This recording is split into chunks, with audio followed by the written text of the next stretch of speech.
নমস্কার। আশা করি আপনারা সবাই খুব ভালো আছেন।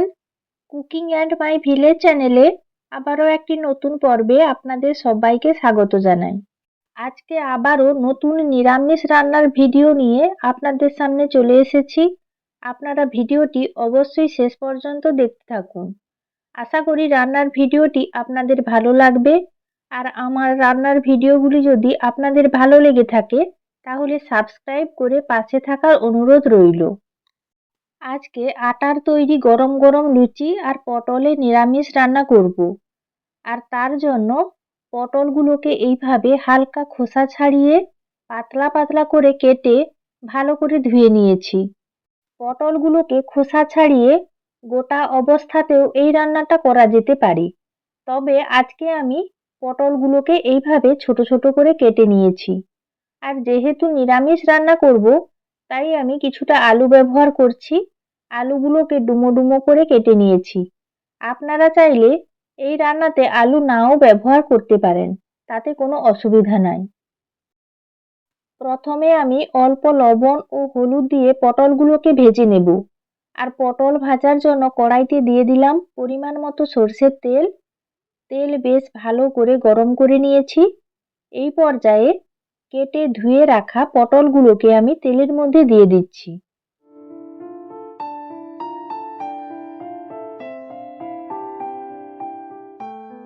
পটলের মধ্যে দিয়ে দিলাম পরিমাণ মতো লবণ। আর লবণের সঙ্গে সঙ্গে অল্প একটু হলুদ গুঁড়োও আমি পটলের মধ্যে দিয়ে দেব। দিয়ে দিচ্ছি পরিমাণ মতো অল্প একটু হলুদ গুঁড়ো।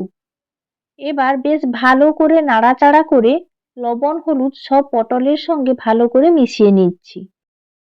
এইভাবে বেশ কিছু সময় নাড়াচাড়া করে পটলগুলোকে বেশ লাল লাল করে ভেজে নেব। নেড়ে চেড়ে লবণ হলুদ পটলের সঙ্গে খুব ভালো করে মেশানো হয়ে গেলে আমি কিছু সময়ের জন্য ঢাকা লাগিয়ে রান্না করব। কিছু সময় পর ঢাকনা খুলে নিচ্ছি, না হলে কড়াইয়ের নিচে আবার পটল লেগে যেতে পারে। ঢাকনা খুলে আবারও বেশ ভালো করে নাড়াচাড়া করে পটলগুলোকে ওপর নিচ করে দিচ্ছি। দেখুন হালকা লেগে গেছিল, আরও বেশি সময় থাকলে কিন্তু পটলগুলো পুড়ে পুড়ে যেত। তার আগেই আমি ঢাকনা খুলে নিয়েছি আর বেশ ভালো করে নাড়াচাড়া করে দিচ্ছি। বেশ কিছু সময় ধরে হালকা আঁচে পটলগুলোকে ভালো করে ভেজে নিয়েছি। আপনারা দেখতেই পাচ্ছেন পটলের কালার চেঞ্জ হয়ে গেছে। বেশ লাল লাল করে পটলগুলোকে আমি ভেজেছি।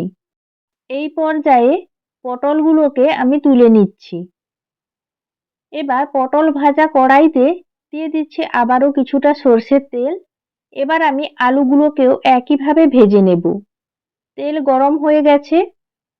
তেলের মধ্যে দিয়ে দিলাম কেটে ধুয়ে রাখা আলু। আর একইভাবে আলুর মধ্যেও দিয়ে দিচ্ছি পরিমাণ মতো লবণ আর সামান্য একটু হলুদ গুঁড়ো দিয়ে দিচ্ছি। এবার ভালো করে নাড়াচাড়া করে লবণ হলুদ আলুর সঙ্গে ভালো করে মিশিয়ে নিচ্ছি।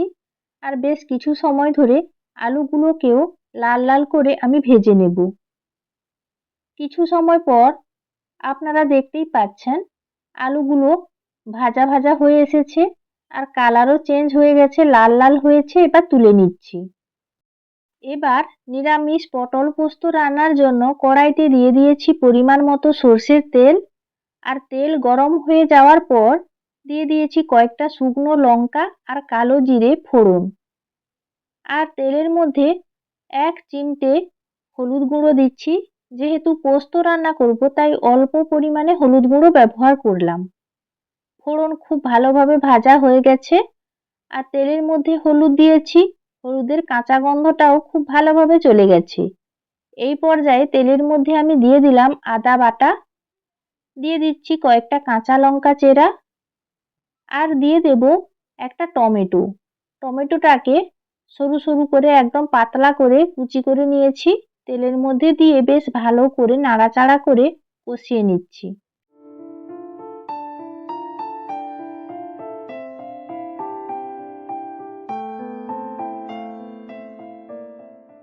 কিছু সময় কষানোর পর আদার কাঁচা গন্ধ চলে গেছে আর টমেটো হালকা গলতে শুরু করেছে। এই পর্যায়ে আমি কিছুটা সর্ষে বাটা আর পোস্ত বাটা একসঙ্গে দিয়ে অল্প পরিমাণে জল দিয়ে দিলাম, যাতে মশলাগুলো পুড়ে না যায়। আর জল দিলে টমেটো তাড়াতাড়ি গলে যাবে। এবার বেশ ভালো করে নাড়াচাড়া করে নিচ্ছি।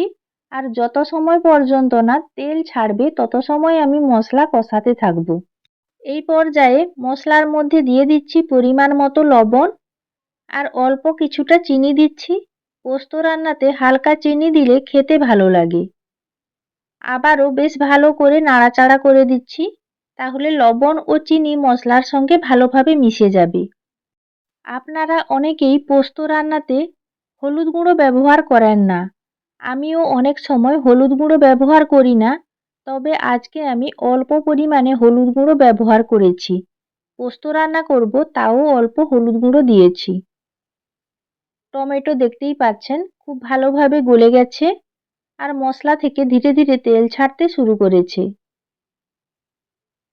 মশলা থেকে খুব ভালোভাবে কিছু সময় পর তেল ছেড়ে গেছে। এই পর্যায়ে আগে থেকে ভেজে রাখা আলু ও পটল মশলার মধ্যে দিয়ে দিলাম। এবার নাড়াচাড়া করে মশলার সঙ্গে আলু ও পটল বেশ ভালো করে মিশিয়ে নিচ্ছি, তাহলে রান্নার স্বাদটা বেশ ভালো হবে। আলু পোস্ত বা ঝিঙে পোস্ত খেতে যেমন ভালো লাগে, তেমনি এই নিরামিষ পটল আলুর পোস্তও খেতে খুব ভালো লাগে। আর আপনারা যদি আলু ব্যবহার করতে না চান, তাহলে শুধু পটলকে গোটা রেখে হালকা ভেজে পোস্ত রান্না করতে পারেন, সেটাও খেতে বেশ ভালো লাগে। কথা বলতে বলতে মশলার সঙ্গে আলু ও পটল ভালো করে মিশিয়ে নিয়েছি। এই পর্যায়ে মশলা ধোয়া জল পরিমাণ মতো দিয়ে দিলাম। আলু এখনও কিছুটা সেদ্ধ হতে বাকি আছে, তাই আমি পরিমাণ মতো জল দিয়ে দিলাম। জল দেওয়ার পর হালকা হাতে নাড়াচাড়া করে আলু ও পটল ঝোলের মধ্যে ভালো করে ডুবিয়ে দিলাম। আর এই পর্যায়ে ফুটতে শুরু করেছে। আমি 10 মিনিটের জন্য ঢাকা লাগিয়ে রাখলাম। প্রায় 10 মিনিট হয়ে গেছে। এই পর্যায়ে আমি ঢাকনা খুলে নিয়েছি। আর আপনারা দেখতেই পাচ্ছেন বেশ মাখো মাখো রান্না হয়েছে। আর পটল তো খুব ভালোভাবে সেদ্ধ হয়ে গেছে।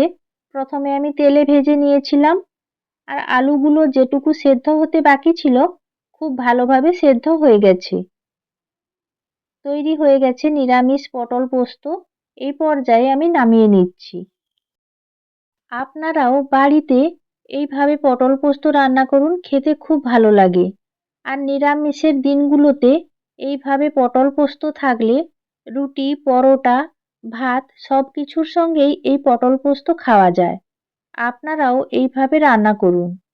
আজকে আমি গরম গরম লুচি ভেজে নিয়েছি আর সঙ্গে নিয়েছি পটল পোস্ত।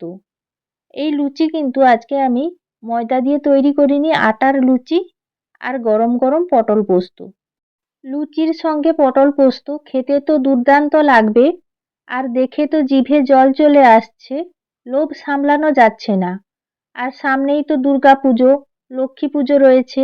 আপনারা অনেকেই চালের তৈরি খাবার খাবেন না, তো এইভাবে আটার তৈরি লুচি আর পটল পোস্ত বানিয়ে আপনারা খাবেন, খেতে দুর্দান্ত লাগবে। আর খেয়ে কমেন্ট করে জানাবেন।